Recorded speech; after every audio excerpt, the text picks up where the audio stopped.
Hi, everybody. Welcome back to Smiling with Erin D. We're back for Heroes vs. Villains. I'm really excited, as always, about this. This week we have two very unexpected villains up against each other. Now, one is a prince. Who could think a prince is going to be a villain? But Hans definitely is. And we have the very adorable, very huggable Bellwether from Zootopia. Both are villains. Both are not what you expect. But this week they're head to head. Let's get into it. So, we always want to start with their design. How they look. So, Hans, very handsome, very charming, very manipulative. He really comes off as a prince. He's cute, he's good looking, he sings. Even though Hans is not a good guy, I do love his song with Anna. And I think during this song, you really see him move around and how very attractive he is. So I think he really comes off like, no, you don't want Anna to end up with him, but you want him to end up with someone good. At least that's how it starts, right? Now, when we get into Bellwether, I'm sorry, but she is the least scariest villain I've ever seen in my life. They did a great job. She is cute, she's round, she's definitely not that slender, kind of pointed thing that you usually see in a villain. She's cuddly, and she's wool, and you kind of just want to take her home. I particularly like the bell that she wears. Definitely a very unexpected villain. As we get into their characters a little bit deeper, into their iconic moments and their powers, Hans's power is definitely not obvious at first. Or is it? Hans' most iconic moment comes when he doesn't want to save Anna, his love, his future bride. But no, he locks her in a room to pass away.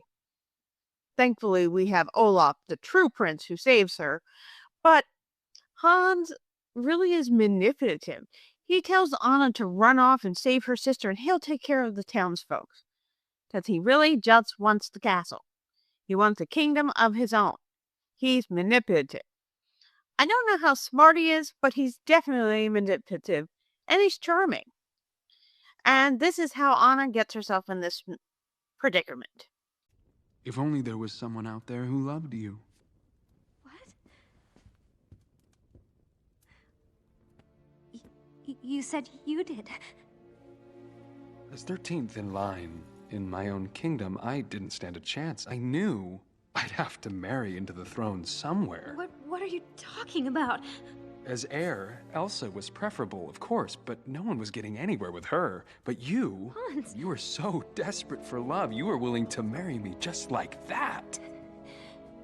I figured after we married, I'd have to stage a little accident.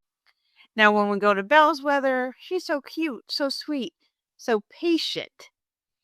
I really have to say her patience is key to her powers.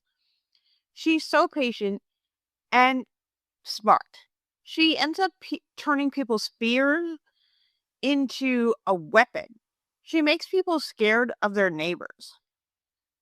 To me, I'm not sure if there's just one iconic moment with Bellwether, but I think the whole time of her being manipulative behind the scenes, getting people scared of their neighbors, being patient while she does this.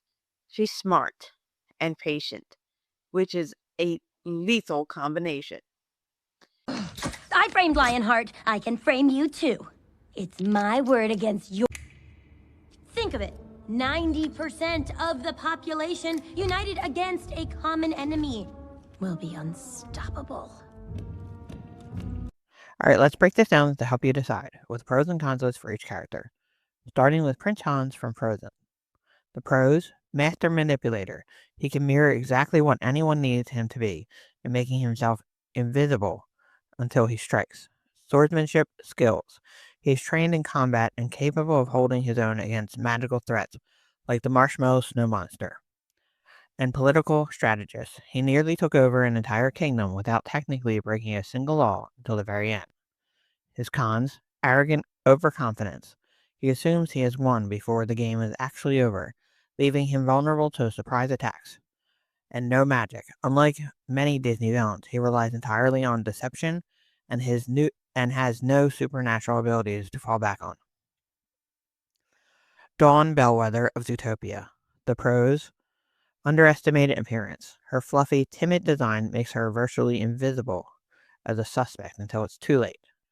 Chemical warfare. She utilizes the Night Howler serum to turn anyone, even allies, into mindless, savage beasts instantly. Public support. She knows how to use fear to turn the population against each other, gaining power through panic. And the cons: physically weak. Without her Night Howler gun or a henchman, she is easily overpowered in a direct confrontation.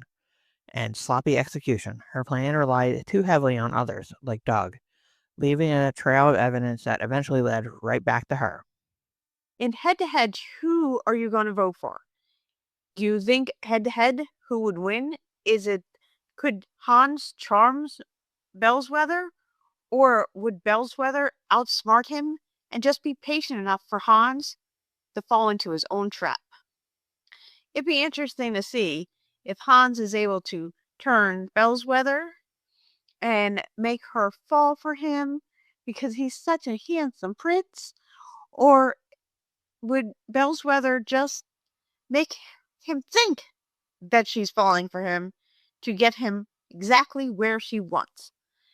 That's going to be determined by you guys in the comment section, because you guys decide who goes on to the next round and who's fallen through the traps or ranks.